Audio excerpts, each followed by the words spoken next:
Bonsoir à tous, avant de résumer cette deuxième journée d'essais hivernaux 2024 à Bahreïn, on commence comme promis par un petit topo sur les données recueillies hier. Première conclusion flagrante, l'équipe Alpine a choisi de raccourcir quelque peu ses rapports de boîte de vitesse, notamment les 7e et 8e. Il faut savoir qu'en 2023, Alpine possédait les 7e et 8e les plus longues de tout le plateau, alors que Mercedes et Williams, qui possèdent la même boîte de vitesse, avaient les rapports les plus courts. On voit ici l'exemple des qualifications à Monza en 2023, mais ces tendances se confirmaient sur tous les circuits. Les données récoltées hier à Bahreïn montraient donc qu'Alpine a raccourci ses rapports.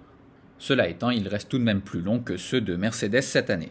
Le deuxième point data concerne les vitesses de pointe ainsi que la répartition des chronos significatifs effectués hier. Les meilleures vitesses de pointe sont situées sur le haut de ce graphe et les meilleurs chronos à gauche. On distingue clairement deux gros paquets de points. En haut à gauche, les relais performance effectués avec DRS ouvert et en bas à droite, les relais plutôt courses effectués DRS fermé.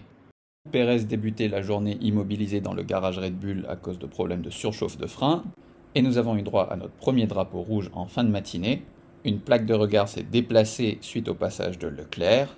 Comme à Vegas l'an dernier, le soubassement de la SF24 a été endommagé et a dû être changé. La séance de la matinée a été interrompue prématurément et la séance de l'après-midi a démarré avec 1 heure d'avance. En conséquence, Red Bull a décidé de garder Pérez pour toute la journée, les deux pilotes Red Bull se partageant la RB20 sur la journée de demain. Comme hier, des simulations performance ont été effectuées lors de l'après-midi, certains en C4, d'autres en C3.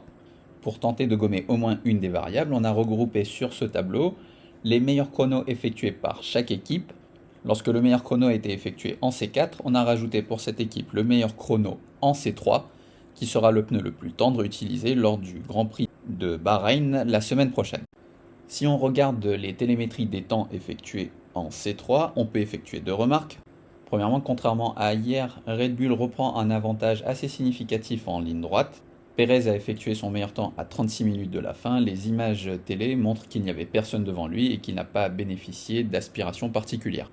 Et deuxièmement, comme hier, Red Bull est plus à l'aise dans l'enchaînement 5-6-7, changement de direction à grande vitesse, même si l'écart n'est pas aussi grand qu'hier avec Verstappen. En termes de ressenti, Russell a confirmé ses impressions livrées hier, à savoir, premièrement que la W15 est une voiture beaucoup plus facile à conduire que la W14, qu'elle représente un pas en avant significatif et constitue une plateforme solide sur laquelle travailler. Le pilote britannique a notamment salué les progrès effectués dans les virages rapides, indiquant que le train arrière de la W15 donnait beaucoup plus confiance.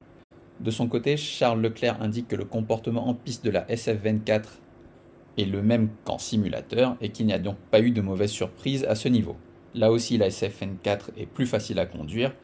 En conséquence, Leclerc indique qu'il est beaucoup plus facile de gérer ses pneus avec la SF24, remarque confirmée par l'analyse des longs relais effectués aujourd'hui par les Ferrari. Enfin, quelques remarques venant d'Alex Albon, le pilote thaïlandais indique que la Williams FW46 est beaucoup plus à l'aise dans les virages 9 et 10 où il est très facile de bloquer la roue avant gauche, le virage 10 étant le virage le plus compliqué pour la Williams l'an passé.